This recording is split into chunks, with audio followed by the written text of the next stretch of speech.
What's up, everybody? My name is Shannon and I am still waiting for my Satyr, and today I'm going to tell you everything you need to know about Catalyst by James Luceno. Obviously, this video is going to have lots and lots of spoilers in it, so if you would like to avoid those, you can check out my spoiler-free review right up here. So, this book picks up kind of in the middle, kind of on the back end of the Clone Wars, right before Jyn is born, and we start off with the Ursos, with Galen and Lyra. They are trying to do this like energy research. They're looking into crystals, they're trying to figure out how to harness energy that comes from crystals in order to bring energy to war-torn planets, to regions that desperately need it. They don't want to take sides, they're trying to avoid the war, but unfortunately, politics do start to get in the way. They are imprisoned on the planet that they are trying to do research with. It's not really in like a malicious or like an evil way, it's mostly just because of who they are and who they could be to the Republic or who they could be to the Separatists, and there's really like no hard feelings or any weirdness about it. It's just now they're imprisoned. But they are rescued right after Jyn is born by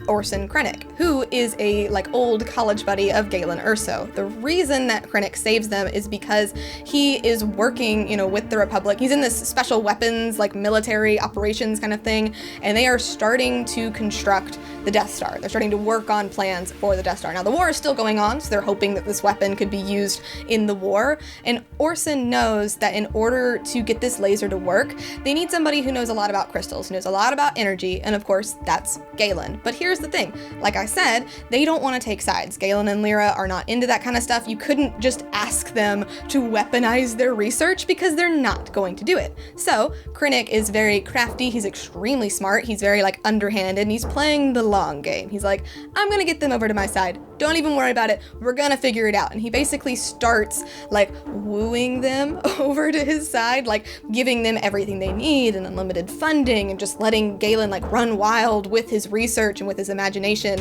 All the while he's using his research to kind of further his own gains. He's starting to take that research and weaponize it behind Galen's back.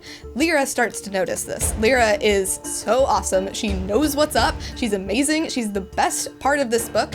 And Krennic is just like, oh no, we cannot have that. I think if he could have gotten away with killing her, he probably would have, but instead he just kind of just wants to get her like out of the way and just like away from things. But that doesn't work because she's super smart, and like I said, she knows what's up and she knows how to convince Galen, and eventually they start to see what's going on. They start to see behind Krennic's facade, and the book ends with them being smuggled away from Coruscant, but with the help of Saw Gerrera, and they go into hiding.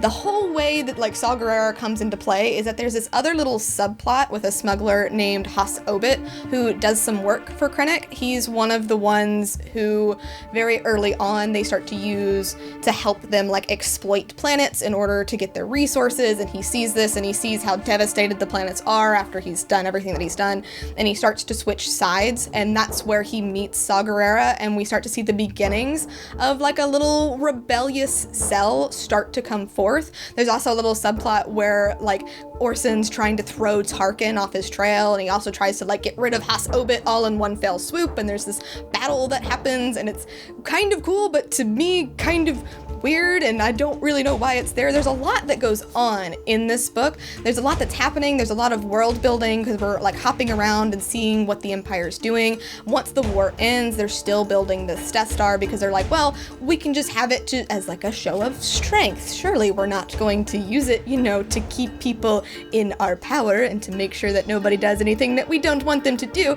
So there is a lot kind of building that. It's very interesting to see like the early days of the Empire, and you do get a little like glimpse into the politics that's going on here. For the most part, I don't think you need it for Rogue One, and I think all you really need to know about it is that you get a little bit more of a glimpse of what the Empire's doing, how they're building the Death Star, how they go about doing things, how they are exploiting these worlds, and this, that, and the other thing. You get to see Saw Gerrera, which is cool, but again, you don't really get to see a whole lot of him, so there's really not a whole lot that you really need from this book going forward. I also feel like as it relates to the story as a whole, what I do like is that there are glimpses of family and home in this book. There are a lot of that with Galen and his family, especially with Jen, and I like that that's still present in here because those are very core values to Star Wars, so I like that it is still present here, and I feel like that's probably going to come into play a little bit later. I know Jen does have her own book called Rebel Rising, which I'm also planning on reading, so maybe we'll get to see some of that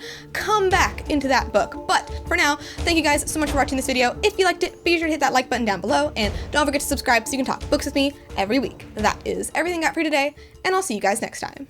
Bye!